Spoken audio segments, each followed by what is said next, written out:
Hello, नमस्कार. मी Dhanashree house क्वीनमध्ये तुमचं खूप सारं स्वागत करते.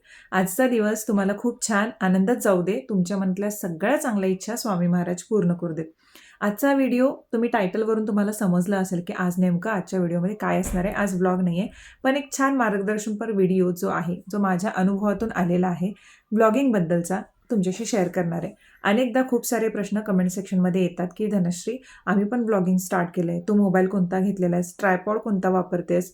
आणि प्रमोशन्स कसे मिळतात किंवा अजून काही गोष्टी आम्हाला मार्गदर्शन करशील का? आम्हाला समजत नाही आहे, तर ह्या गोष्टी सांगशील का? खरंच YouTubeमधून पैसे मिळतात का? YouTube स्टार्ट करताना कॅमेरा कसा पकडावा, अँगल कसे ठेवावेत, हे काही आम्हाला सांगशील का? कमेंटमधून ते सांगणं अजिबात शक्य होत नाही.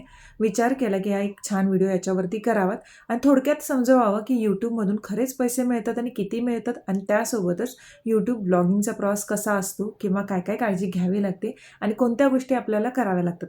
माझ्या अनुभवातून हा व्हिडिओ मी तुमच्यासोबत शेअर करते. होप सो की तुम्हाला हेल्पफुल ठरेल आणि ज्यांना खरंच ब्लॉगिंग करायचं आहे की YouTubeमधल्या काही गोष्टी जाणून घ्यायच्यात, तर त्यांनी हा व्हिडिओ शेवटपर्यंत नक्की पाहावा. चला सुरुवात करूयात. व्लॉगिंग जेव्हा मी स्टार्ट केलं, तर तेव्हा मला काहीच माहीत नव्हतं सुरुवातीच्या दिवसामध्ये व्हिडिओ कसे शूट करायचे, एडिटिंग कसं करायचं आहे, त्यासोबतच व्लॉगिंग करताना कोणत्या गोष्टींची काळजी घेतली पाहिजेत, कन्सिस्टन्सी खरंच मी ठेवू शकेन का? एडिट आणि ट्रायलवर सगळं माझं चाललं होतं, की होईल न होईल बघूयात. सुरुवातीचे काही दिवस अगदी 4 व्ह्यूज, 5 व्ह्यूज, 10 व्ह्यूज ह्यावरतीच 1-2 महिने तर सलग तसंच गेलं होतं. कारण सुरुवातीला मी जे केलं होतं ना, तर त्याच्यामध्ये कुकिंगचे व्हिडिओज मी टाकायला सुरुवात केली होती. आणि मी बोलते चांगले त्याच्यामुळे कोविडनंतर जेव्हा असंच काही मीटिंग सुरू होत्या सचिनच्या ऑफिसमधल्या आणि त्यांचं कॉफी मीटिंग चालू होती, तेव्हा बोलताना काही गोष्टी अशा घडून गेल्या, ज्या मी एकदा शेअर केलेल्या. आणि त्यामध्ये त्यांच्या CEO मॅडम ज्या होत्या, त्यांनी असंच विचारलं काही फॅमिली मेंबर्सच्याबद्दल आणि तेव्हा मी सांगितलं, की हां, मी असं करत होते.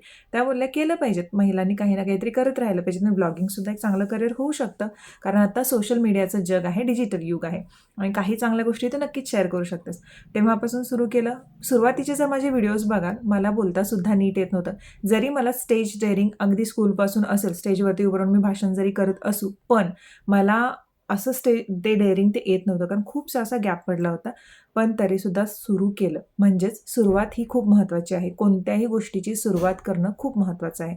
एखादी गोष्ट आपण टाळतच राहतो, पण जेव्हा सुरुवात करतो ना, आपोआप आपले मार्ग जे आहेत ते ओपन होत जातात आणि आपल्याला समजत जातं, की आपण काय शेअर केलं पाहिजे, कोणत्या गोष्टी सुरू ठेवल्या पाहिजे. पहिली गोष्ट मी सांगेन, की कोणत्याही गोष्टीच्या परफेक्शनसाठी मागे लागू नका. म्हणजे कॅमेरा क्वालिटी चांगली पाहिजे, बॅकग्राऊंड परफेक्ट पाहिजे, व्हॉईसेस क्लिअर पाहिजेत, लाईट परफेक्ट पाहिजे नाही. माझे जर सुरुवातीचे व्हिडिओज बघाल, तर कॅमेरा क्वालिटी इतकी चांगली नव्हती. माझं घर कसं होतं हेही तुम्ही बघितलं. त्याच गोष्टीतून मी सुरुवात केली. म्हणजे जे जसं आहे त्यामधून सुरुवात करा.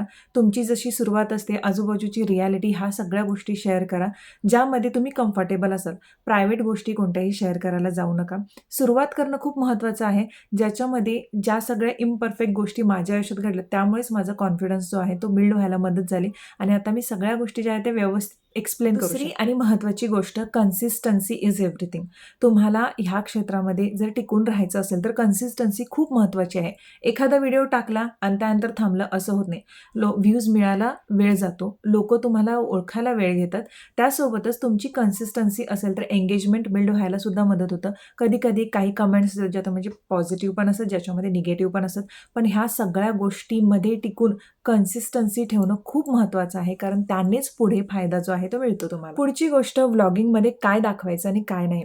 एकदा आपण इंटरनेटवर सगळ्या गोष्टी शेअर करायला लागलो, की आपल्याला मतही देतातच लोकं. मग ते निगेटिव्ह असू देत, पॉझिटिव्ह असू देत.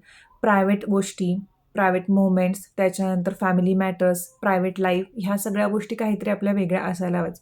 सगळंच आपण इंटरनेटवर दाखवून होत नाही, कारण त्या गोष्टींचा परिणाम खूप वाईट वाटतो. ह्या गोष्टी मी ह्या जर्नीमध्ये शिकलेल्या आहेत. त्यामुळे किती दाखवायचं, कसं दाखवायचं, कुठे स्टॉप करायचं, ह्या सगळ्या बाउंडरीज आपल्याला माहीत असल्या पाहिजेत. सध्या तुम्ही बघता मी आधीच्यासारखे पूर्ण एक्सप्लेन करून व्हिडिओ बनवत नाही. जेवढं मला वाटतं, की ह्या गोष्टी मी इंटरनेटवरती दाखवाव्यात तेवढंच दाखवते. बाकी खूप साऱ्या गोष्टी, म्हणजे माझी ही पर्सनल लाईफ आहे. पूर्ण लाईफमध्ये मी जेवढे व्हिडिओमध्ये तुम्हाला दाखवते 15 ते 20 मिनिटामध्ये, ते सगळं 24 तासाचं नसतं. एखादा क्षण मला दाखवायचा असतो, जो मला आनंद देतो आणि मला वाटतं, की माझ्या ऑडियन्सशी तो शेअर करावा आणि त्याच्यावरती जी मतं येतात त्यांना मी उत्तर देण्यासाठी अगदी सक्षम असते. पण एखादी गोष्ट तुम्ही तुमच्या बाउंडरीजच्या बाहेर जाऊन दाखवलीत आणि त्याबद्दल तुम्हाला मतं यायला लागली, की तुम्ही त्यांना थांबवू शकत नाही. कारण पॉझिटिव्ह आणि निगेटिव्ह दोन्ही गोष्टी येतात आणि ह्या जर्नीमध्ये मी बघितलेलं आहे, की किती त्या गोष्टी तुमच्या मेंटल पीसवरती अफेक्ट करू शकतात.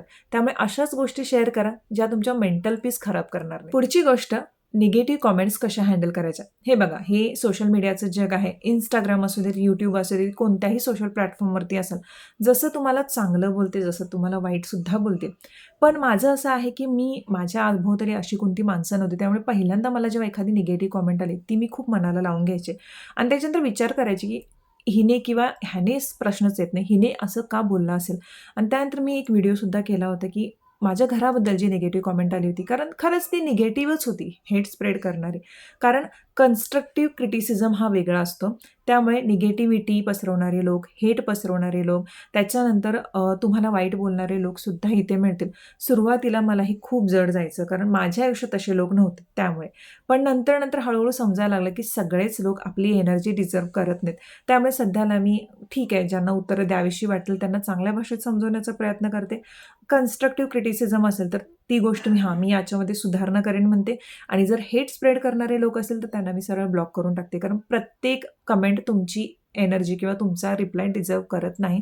सो ते तिथल्या तिथे सोडून दिलं पाहिजेत. पण उत्तरंसुद्धा दिली गेली पाहिजेत. कारण काही वेळा जर तुम्ही उत्तरं दिली नाही तर लोकं तुम्हाला ग्रँटेड घ्यायला सुरुवात करतात. त्यामुळे निगेटिव्ह कमेंटसुद्धा अगदी हाताळायला आलं पाहिजे. सगळ्याच तुम्ही असा विचार नाही करू शकत की सगळेच तुम्हाला चांगले बोलतील. तर हे ह्या 6 वर्षाच्या जर्नीमध्ये मी शिकलेली आहे. प्रमोशन कसे हँडल करायचे. हे बघा, तुम्ही सोशल मीडियावरती आल्यानंतर आत्ता मला वाटतं 3 वर्षाच्या या कालावधीमध्ये ना, प्रचंड प्रमोशन्स यूट्यूबर्सना, सोशल मीडियावरती जे काम करतात त्यांना येतात. कारण का, त्या ब्रँड्सना सामान्य लोकांपर्यंत पोहोचायचं असतं. आधी ॲक्टर, ॲक्ट्रेसना प्रमोशन यायचे, पण सामान्य लोकांमध्ये ते जायचे नाही. आपण कसे यूट्यूबर किंवा हे जे लोक आहेत ते सामान्यच आहेत. तर त्यांच्या थ्रू जेव्हा प्रमोशन्स, प्रॉडक्ट्स जातात तेव्हा लोकांना समजते की असेही आहेत. पण जेव्हा सुरुवातीला असे प्रमोशन्स तुमच्याकडे येतात, तर तेव्हा सगळेच प्रमोशन्स घ्यायचे नाहीत. आपल्याला एक्साइटमेंट असते, अरे आपल्याला PR येत आहेत, आपल्याला खूप सारे प्रमोशन्स मिळतात, आपल्याला प्रोडक्ट्स आता दाखवणार, आपली इन्कम अजून वाढणार. पण इथे काय होतं, मी असा विचार करते की एखादं प्रमोशन माझ्याकडे आलं, सगळ्यात अगोदर हा विचार करते की हे प्रोडक्ट्स मी वापरणार आहे का? किंवा हे प्रोडक्ट मला चांगलं वाटेल, मी जर वापरल्यानंतर मला चांगलं वाटेल का? सगळेच प्रमोशन्स मी घेत नाही. काही प्रमोशन्स विचारताना म्हणजे एखादा पावडर असेल किंवा एखादी कॅप्सूल असेल तर मी माझ्या फॅमिली डॉक्टरना विचारते की हे मी प्रमोट करू का? किंवा एखादी टॅबलेट असेल किंवा एखादं हेअर ग्रोथसाठी काही सोल्युशन असेल, काही ट्रीटमेंटेड काही गोष्टी देत असतील त्यांनी, म्हणजे समजा सिरम असेल, काही स्प्रे असतील, तर मी ते विचारते. जे हेअर ड्रेसर्स माझे जिथे जे एक्सपर्ट आहेत त्यांच्यामध्ये विचारते की हे मी करू शकते का? ओके वाटलं तर मी करते. नाहीतर मग एखादी गोष्ट अशी असेल की जी मलाच सूट करणार नाही, तर ती मी माझ्या ऑडियन्सला दाखवणार नाही. त्यामुळे कोणतेही प्रमोशन्स घेताना तुम्ही हा पण विचार करा. त्यासोबतच प्रमोशन्स जेव्हा तुमच्याकडे येतात, तेव्हा ती एजन्सी जी आहे, तर त्या एजन्सीचं बॅकग्राऊंड तपासून बघणं खूप आवश्यक आहे. कारण 2 वर्षापूर्वी आम्ही खूप सारे यूट्यूबर्स फसलो होतो. जवळ-जवळ माझंच 1.5 लाखाचं नुकसान झालं होतं. एका यूट्यूबरचं जवळ-जवळ 5-6 लाखाचं नुकसान झालं होतं. कारण ते एजन्सीनं फक्त व्हिडिओज करून घेतले आणि त्याच्यानंतर आम्हाला पैसे दिलेच नाहीत. अशाही एजन्सीज असतात. त्यासोबतच काही स्पॅम एजन्सीजसुद्धा असतात. म्हणजे लिंकवरती आपण क्लिक केलं की आपलं चॅनल हॅक होऊ शकतं. अशा खूप साऱ्या गोष्टी असतात. तर यामुळे प्रमोशन हँडल करताना सुद्धा सगळ्या गोष्टींची चौकशी केली पाहिजेत, की खरंच एजन्सी चांगली आहे का? प्रोडक्ट्स ते खरंच वर्थ इट आहे का? ते आपण वापरू शकतो का? आणि ते दाखवल्यानंतर आपल्या कस्टमरना ते आवडेल का? ह्या सगळ्या गोष्टींचा विचार करून प्रमोशन्स घेतले पाहिजेत. पुढची गोष्ट, ऑडियन्सला उत्तर देणं. जेव्हा तुम्ही व्हिडिओ टाकल्यानंतर खूप साऱ्या कॉमेंट्स येतात. हळू एक कम्युनिटी बिल्डअप होत जाते आणि ती लोकं तुमच्यामध्ये रमतात. काही जणी तुमच्यामध्ये त्यांचं आयुष्य बघतात. काही जणींना वाटतं, अरे ही तर आपल्यासारखीच आहे. काही जणांना असं वाटतं, अरे असं आपलं आयुष्य असलं पाहिजे. काही जणांना वाटतं, अरे ही प्रत्येकजण कसं हँडल करते ही या गोष्टी, आणि त्यानंतर ते स्वतःला रिलेट करायला बघतात आणि त्यानंतर ते कमेंट्स टाकतात. प्रत्येक कमेंटना उत्तर देणं खूप गरजेचं आहे. कारण काय होतं, ते लोकं तुमच्यावरती विश्वास ठेवतात, तुम्हाला ॲप्रिशिएट करतात, काही गोष्टी आपल्या मनातल्या शेअर करतात. तर आपण त्यांना उत्तरं जेव्हा देतो तेव्हा आपली कम्युनिटी बिल्ड होते आणि आपल्याला असं वाटतं की आपण रिलेट करू शकतो. त्याच्यानंतर आपला चॅनलसुद्धा वाढू लागतो आणि त्यासोबतच एक छान असं बॉन्डिंग तयार होतं. आपण रिलेट करू शकतो आणि आपल्यालासुद्धा दिलासा मिळतो की खूप छान असा ऑडियन्स मला मिळालेला आहे. खरंच मला सुद्धा तसा ऑडियन्स मिळालेला आहे. तर ह्याही गोष्टी करणं खूप गरजेचं आहे. पुढची गोष्ट, तुलना टाळा. आपल्याला असं होतं की अरे मी पण आत्ता चॅनल स्टार्ट केलं होतं, तिने पण आत्ता चॅनल स्टार्ट केलं, तिचं इतकं छान ग्रो झालं, माझं का नाही ग्रो झालं.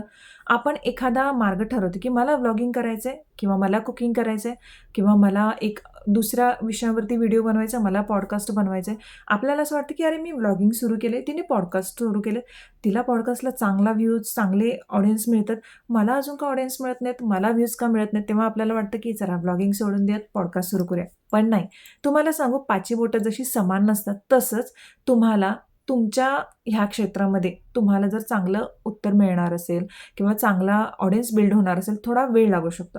आता तिला पॉडकास्टमध्ये चांगले व्ह्यूज मिळतात, तर पॉडकास्ट करताना तिची भाषाशैली, त्यानंतर ती कसे गेस्ट बोलवते, कोणते विषय मांडते, ह्यावरती डिपेंड आहे. ते तुम्हालाही जमेल असं नाही.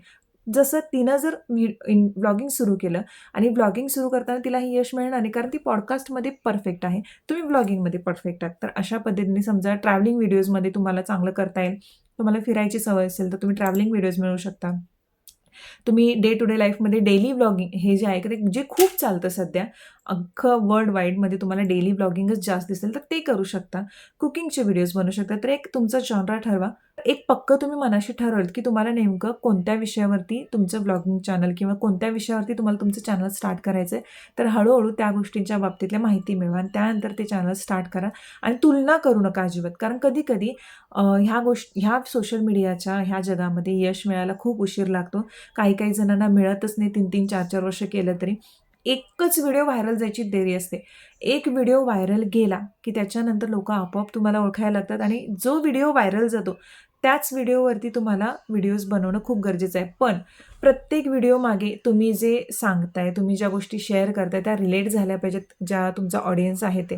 कारण कधी-कधी एकच गोष्ट दाखवून सुद्धा कंटाळा येतो. तुम्ही जर माझे व्हिडिओज बघाल तर मी डेली व्लॉगिंगमध्ये पूर्ण माझं जे लाईफ आहे, जे सुरुवातीपासून आत्तापर्यंत तुम्ही जर बघत असाल ना, ज्याच्यामध्ये मी माझं घर जिथे राहत होती ते शेअर केलेलं आहे.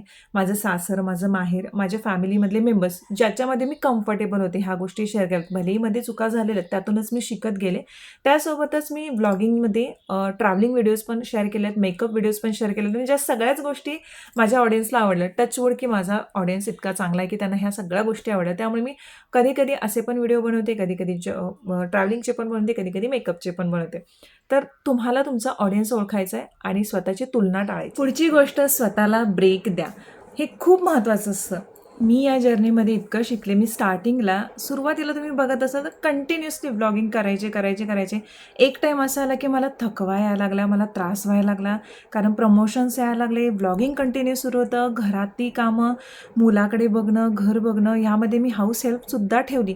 तरीसुद्धा तो जो थकवा आहे, जरी तुम्हाला कामामध्ये थोडंसं हे मिळालं, एक थोडासा वेळ मिळाला, तरी मेंटली जे प्रेशर असतं यातून आपण ना एक गिल्ट पण येतं की अरे आपण नुसते पळतोय, आपल्याला आपली आवड जपता येत नाही असं होतं.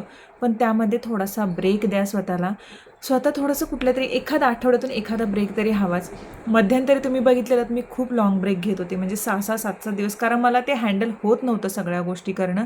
यूट्यूब पण, इंस्टाग्राम पण, त्यात मी साडीचा बिझनेस पण स्टार्ट केला, कारण चांगली कम्युनिटी बिल्डअप झाल्यामुळे जे माझा जो फॅशन सेन्स होता किंवा माझी साड्या चॉईस करण्याची जी पद्धत होती ती माझ्या या ऑडियन्सला खूप आवडली. आणि त्याच्यानंतर त्यांनी बोलले की तू धनश्री हे करायला हवंस, आणि तेही केलं मी. पण ह्या सगळ्यामध्ये असं होतं की अरे खूप बर्नआउट झाल्यासारखं होतं, आपल्याला कुठेतरी निवांतपणा पाहिजे असं होतं. म्हणून मध्यंतरी मी 2-2, 3-3, 4-4 दिवस, 8-8 दिवससुद्धा निवांतपणा घेत होते, कारण मला ते होत नव्हतं त्यावेळेला. पण एकदा तुम्ही ह्या गोष्टी बॅलन्स करायला शिकलात ना, तर खूप गोष्टी तुम्ही अचीव करू शकता. त्यामुळे गिल्ट न बाळगता थोडासा ब्रेक हा स्वतःला दिला पाहिजे. कोणीही काहीही म्हटलं, थोडासा ब्रेक हा घेतला पाहिजे. आणि ज्याच्यानंतर कसं होतं की एकदम थोडंसं शांत राहतं आणि अचानक स्प्रिंगसारखे वरती यायला होतं ना, तर तसं होतं. कारण तो एक मेंटली पीस मिळाला ना, तुम्ही अजून थोडा चांगला विचार करू शकता. आपण नेमकं कसं अजून सगळं बॅलन्स केलं पाहिजे हे बघू शकता. आणि ज्यानंतर तुम्हाला समजते की अरे हे केलं पाहिजे. त्यामुळे पेशन्स ठेवणं, सेल्फ लर्निंग करणं आणि कंटिन्युअसली कन्सिस्टन्सी आपण जेव्हा ठेवतो त्याच्यामधून थोडंसं का होईना ब्रेक घेणं हेही गरजेचं आहे. पण ह्या गोष्टी बॅलन्स करता आल्या पाहिजेत आणि हे आपण सेल्फ लर्निंगमधून शिकतो, तर तेही तितकंच महत्त्वाचं आहे. आणि सगळ्यात शेवटी मी हे सांगेन, ह्या माझ्या 5 ते 6 वर्ष झाली असेल, मला माहीतही नाही, आता आठवतही नाही, पण कोविडपासून जर म्हटलात ना तर ॲक्युरेट 6 वर्ष झाली. ह्या 6 वर्षाच्या प्रवासामध्ये मी खूप काही शिकलेले आहेत. माझी ग्रोथ तुम्ही बघितलात. जे सुरुवातीपासून माझे सबस्क्रायबर्स आहेत, आपले फॅमिली मेंबर्स आहेत, त्यांनी माझी ग्रोथ बघितलेली आहेत. मी काय काय गोष्टी केलेल्या आहेत ह्याही बघितलेल्या आहेत. कंटिन्युअसली मी किती गोष्टी करत होते हेही बघितले आहेत. काय माझ्या आयुष्यामध्ये घडलेलं आहे सगळ्यांचे साक्षीदार तुम्ही आहात. मी जेवढं मला वाटलं की मी शेअर करावं ते सांगितलेलं आहे आणि ह्या गोष्टींमध्ये मी खरंच प्रामाणिक राहिलेले आहे. म्हणूनच मी इथपर्यंत येऊन पोहोचले. मग याच्यामध्ये प्रमोशन्स, अगदी प्रमोशन्स तुम्ही म्हणाल ना त्या घेण्यापासून मला हेही माहीत नव्हतं की प्रमोशन कसे हँडल करतात. पण ह्या सेल्फ लर्निंगवाल्या गोष्टी ठरल्या. आता खूप सारे व्हिडिओज तुम्हाला यूट्यूबवरती अवेलेबल राहतील, ज्याच्यामधून तुम्ही यूट्यूब चॅनल कसं ओपन करायचं, ॲडसेन्स कसं ॲड करायचं, त्याचे क्रायटेरिया काय आहेत. कारण 6 वर्षापूर्वीचे क्रायटेरिया टोटली डिफरंट होते आणि आता ते अगदी वेगळे आहेत. आणि हे जे सगळ्या गोष्टी आहेत ते तुम्हाला एक टेक्निकल चॅनल सांगू शकतं, व्लॉगिंग करणारे सांगू शकत नाहीत. कारण आम्हीही त्या गोष्टीतून शिकलो. आत्ताचे जे अपडेट आहेत त्यासाठी मी एक चॅनल तुम्हाला सजेस्ट करते, मनोज दे नावाचं, जे मी सुरुवातीपासून स्वतः फॉलो केलेलं आहे. त्यांच्या टिप्स किंवा चॅनलवरती यूट्यूबवरती जे नवीन अपडेट येतात ते त्यांच्या चॅनल थ्रू मी शिकते. तर त्यांना तुम्ही फॉलो करू शकता. जेन्युइन चॅनल आहे आणि ह्या गोष्टी तुम्ही समजून घेऊ शकता. सो मी तुम्हाला या व्हिडिओमध्ये माझा जो अनुभव आहे तो शेअर केला आहे. होप सो की तुम्हाला तो उपयोगाला पडेल आणि यूट्यूब चॅनल स्टार्ट करताना काय काय करायचं, काय नाही, ह्या गोष्टी तुम्हाला समजल्या असतील. व्लॉगिंगमध्ये अँगल महत्त्वाचा नसतो, रिअल राहणं खूप महत्त्वाचं असतं आणि माझ्या परीने मी माझी जे रिअल गोष्टी आहेत त्या दाखवत आलेल्या आहेत. भलेही काही जणांना आता वाटू शकतो की अरे हिच्यामध्ये ॲटिट्यूड आलेला आहे किंवा ही आता डिफरंट झालेली आहे. तर नाही, काळानुसार प्रत्येकजण बदलत राहतो. काळानुसार आपल्या विचारामध्ये फरक पडतो, राहणीमानामध्ये फरक पडतो आणि जे आपण कमावतो ना यूट्यूबमध्ये आल्यानंतर, जो आपल्याला पैसा मिळतो, की कोणत्याही जॉबमध्ये गेल्यानंतर तुम्हाला पैसा मिळाल्यानंतर तुम्ही तुमचं लाईफ अपग्रेड करायला शिकता. कोणीही अगदी तिथेच राहणार नाही, आपलं लाईफ अपग्रेड करायला शिकणारच. प्रत्येक गोष्टी नवीन नवीन आत्मसात करायला शिकणारच. आणि मी अशीच आहे की मला बदलायला आवडतं, मला माझ्या लाईफमध्ये चेंजेस करायला आवडतात, अगदी पॉझिटिव्ह चेंजेस. आणि ज्यामुळे माझी फॅमिली, माझं घर आणि माझ्या आजूबाजूचे लोक जे काहीतरी करू इच्छितात तेही खुश राहतील आणि सगळ्या गोष्टी त्यांच्यासाठी अगदी उपयोगाच्या ठरतील. होप सो की तुम्हाला हा व्हिडिओ आवडला असेल. आवडला तर प्लीज लाईक, शेअर, सबस्क्राईब करायला विसरू नका. कमेंट देखील करा आणि आपण नेक्स्ट व्हिडिओमध्ये भेटूया. तोपर्यंत बाय बाय.